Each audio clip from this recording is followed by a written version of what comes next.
Over the past 2 years, our government has rallied the country behind the bottom-up economic transformation agenda, the basis upon which we were elected in the democratic elections of the year 2022. We have achieved significant progress in increasing food production by reducing the cost of farm inputs, thereby lowering the cost of food and lowering the cost of living.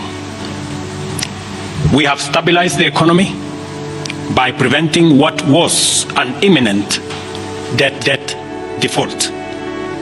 We have stabilized fuel prices, lowered inflation to an all-record low of 4.6%, and we have stabilized the foreign exchange regime.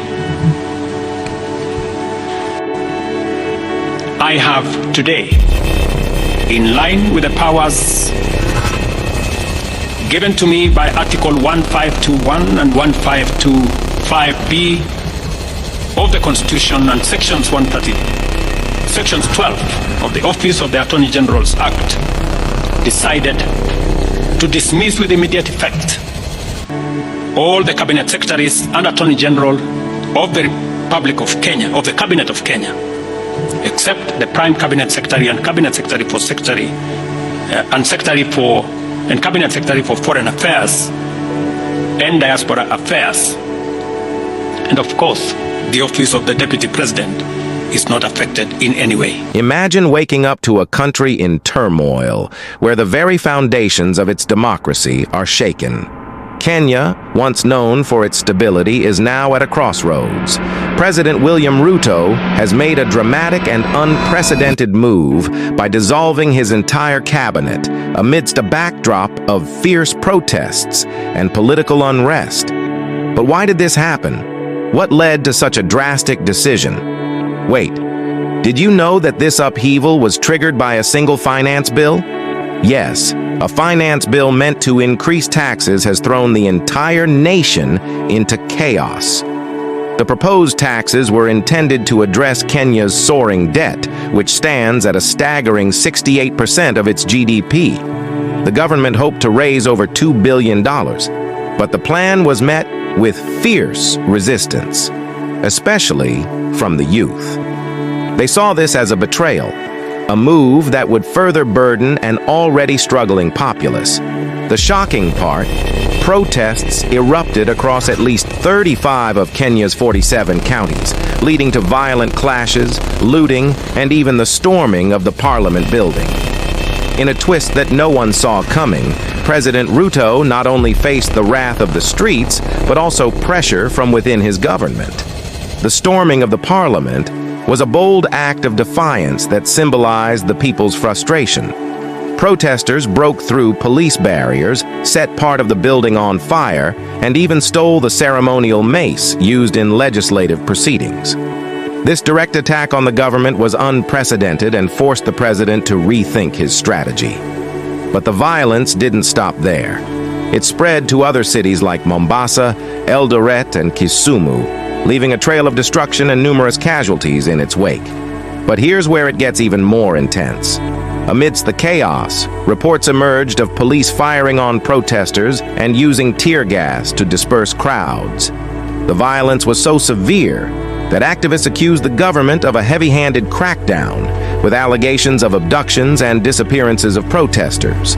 This led to calls for accountability and justice, with human rights organizations and international bodies condemning the actions of the Kenyan government. Let's delve deeper into why Ruto felt compelled to dissolve his cabinet. Following the protests, there was immense pressure on the government to show decisive action. By sacking his cabinet, Ruto aimed to signal a fresh start and a commitment to addressing the grievances of the people. However, critics argue that this move is merely a distraction, a way to shift the focus from the real issues at hand, the controversial tax hikes and the government's handling of the protests. Wait, there's more. The political landscape in Kenya is further complicated by the involvement of opposition leaders like Raila Odinga, who have been vocal in their criticism of the government. Odinga and other leaders have called for dialogue and a rethink of the economic policies that led to the unrest. Meanwhile, the international community watches closely, with the African Union and various foreign governments urging for peace and stability. But here's the kicker. Even with the cabinet dissolved and promises of reform, the unrest shows no signs of abating. The youth, empowered by their initial success in forcing the government to withdraw the finance bill, continue to demand more significant changes. They want jobs, better living conditions, and an end to what they see as rampant corruption and mismanagement of funds. So, what happens next? Will Ruto's drastic measures be enough to quell the unrest? Or is this just the beginning of a more profound political crisis? As Kenya navigates these turbulent times, one thing is clear. The people are no longer willing to stay silent. They are demanding accountability, justice, and a government that truly represents their interests. In this gripping tale of power, protest, and perseverance, every twist and turn keeps us on the edge of our seats. The story of Kenya's struggle is not just about one finance bill. It's about the fight for a better future, the courage to stand up against oppression, and the hope that change is possible. So, stay tuned, because this is far from over. Like, comment, and subscribe to our channel.